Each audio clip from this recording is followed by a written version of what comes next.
Сәлеметсіздер ме балалар? Қазақ тілі сабағын бастаймыз. Сабақтың тақырыбы ұшты-ұшты ойыны. Бірінші тапсырма. Тыңда, қайтала. Ұшты-ұшты қарға ұшты. Ұшты-ұшты тарғақ ұшты, ұшады. Ұшты-ұшты жарғақ ұшты, ұшпайды. Ұшты-ұшты үкі ұшты, ұшады. Ұшты-ұшты түлкі ұшты, ұшпайды. Ұшты-ұшты бүркіт ұшты, ұшады. Ұшты-ұшты іркіт ұшты, ұшпайды. Ұшты-ұшты үйдек ұшты, ұшады. Ұшты-ұшты бүйдек ұшты, ұшпайды. Ұшты-ұшты кекілік ұшты, ұшады. Ұшты-ұшты кекілін ұшты, ұшпайды.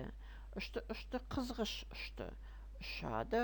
Ұшты-ұшты сызғыш ұшты, ұшпайды. Екінші тапсырма. Тыңда, сұраққа жауап бер.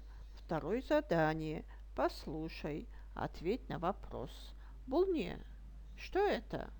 Қарға ворона, қаз гусь, торғай воробей, бүркіт беркут. Үшінші тапсырма. Сұраққа жауап бер. Белгіле. Третье задание. Ответь на вопрос. Отметь.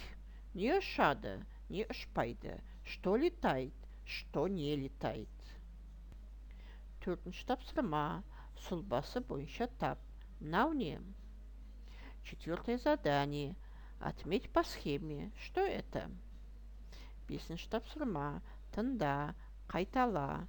Қазақ тіліне тән дыбыстарға назар аудар. Пятое задание. Послушай, повтори.